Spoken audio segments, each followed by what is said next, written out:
Courtroom is Ngobile Madlala, and she joins us now live with more details on that postponement. Ngobile, good afternoon and thank you for joining us. Do we know, rather, if those that are arrested are still inside? And of course, we now know that the case has been postponed to the 16th of August for a bail hearing.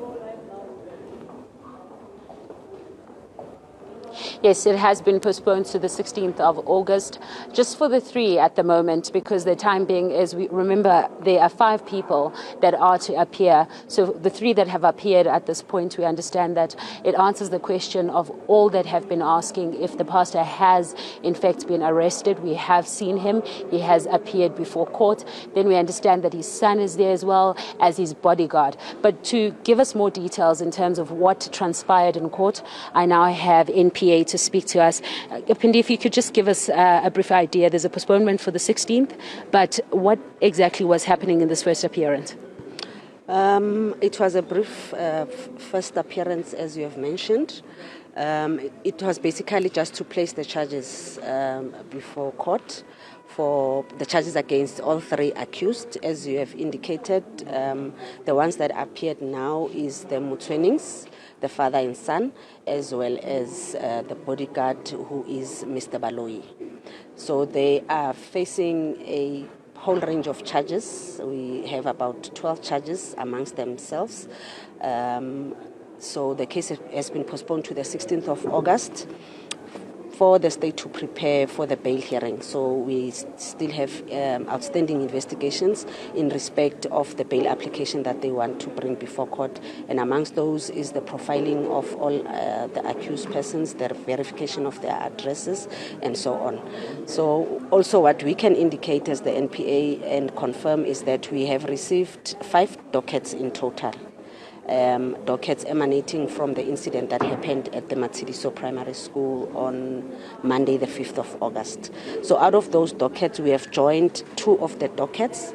One where a matter was reported by a person who was at the school, a matter of malicious damage to property.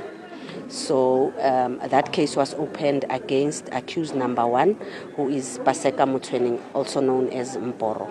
So we have joined that docket into the main docket, where all 3 of them are charged with various charges ranging from kidnapping, possession of unlawful, unlicensed firearms, and possession of prohibited firearms, discharging a firearm, assault by way of threat, common assault. So they face a whole range of charges. As I've indicated, there's 12 of them, but not all accused face 12 charges. There are some charges that relates only to accused number 1, for instance, the one of kidnapping. Then there are charges that relates to accused number 1 and 3, who is Mutwening and the bodyguard, that is possession of prohibited firearm and possession of unlicensed firearms. I actually want to get just deeper into that. If you can give us in terms of the charges with the 3 people that have appeared, who's facing what? As I've indicated, that the one of kidnapping relates to accused number 2, who's the son of Mr. Mboro. His name is Vincent Revival Mutwening. So then we have the bodyguard and Mboro facing possession of unlicensed firearm, possession of prohibited firearm, pointing of a firearm, discharging of a firearm, and we have assault by way of threat against both the son, Mboro's son, Revival Mutwening, as well as Mboro himself, Baseka Franz Mutwening. And of course, the investigations are still ongoing. Could there be a possibility of addition to that? Yes, well, we cannot rule out the possibility of additional charges. Investigations are ongoing and will be guided by the trajectory of the investigations, whether or not we should add or remove some of the charges. All right. And just briefly, I know they haven't appeared, but you've got 2 more people that are appearing. What are you looking at with them coming now? Well, as I've indicated that we received 5 dockets in total. 2 of them were joined together. Now we are left with 3 dockets. There was one opened by the station commander of Katlehong against the uncle of the children. That docket will be entertained after lunch. Actually, the remaining 3 dockets, all of them will be entertained after lunch. Then we have another docket that was opened by accused number 2, Revival Mutwening, against the maternal side of the children, against the grandmother and the uncle, which is one of assault. Then we have the last one also, which is a docket. Let me just quickly refer to my notes. There's too much information.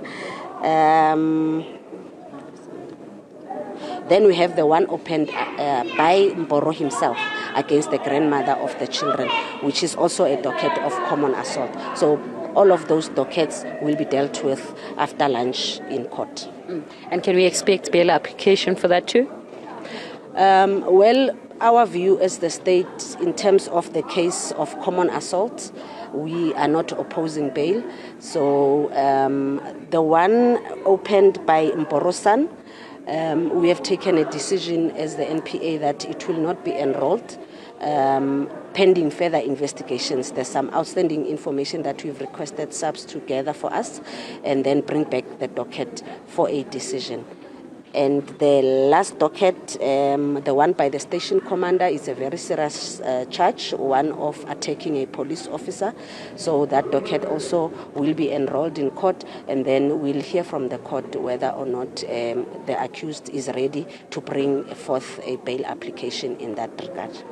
Thank you very much for speaking to us. That is Pendi Jononwana, and she is speaking to us as NPA. I think she's given us great details about what is taking place in courts. Now we are expecting to see the uncle, the grandmother appearing before courts. This is after lunch, as we have seen the 3 that have appeared before courts, which was the son of Mboro, and the bodyguard. We've heard they have so many charges that they are facing at this point. But what we're hearing as well is that there are some of the cases that are opened by Mboro, opening it on against the maternal family, which speaks again to that issue that the 2 families have had conflict over the custody of the child. And on top of that, there's still a case of custody that still has to sit in September. This is besides all this conflict and all that's appearing today, with that postponement of the 16th of August, which will be for bail for the 3.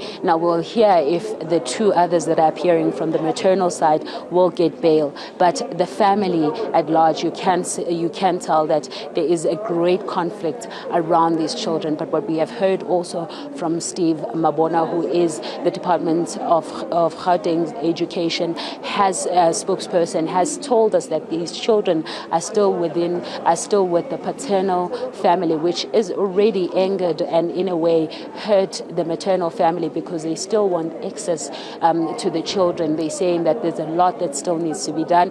This includes even treatment, and these are some of the medical conditions that needs to be treated, and they're saying that has not been done for the 2 children. We've also heard that there are now 3 children that are spoken about. Just at this point, there are 2 that were snatched.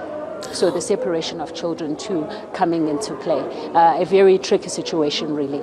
Well, certainly is, Ngobile. I'm sure we will get more updates from you after court has taken lunch, when the maternal grandmother and the uncle will then appear at the Palm Ridge Magistrates Court, I believe, because the bail hearing has been postponed to the 16th. The 3 accused, being Pastor Mboro, his son Vincent, as well as the bodyguard, will remain in custody until such time. Those were our reporters, Malungelo Boy and Ngobile Madlala, outside and inside the Palm Ridge Magistrates Court.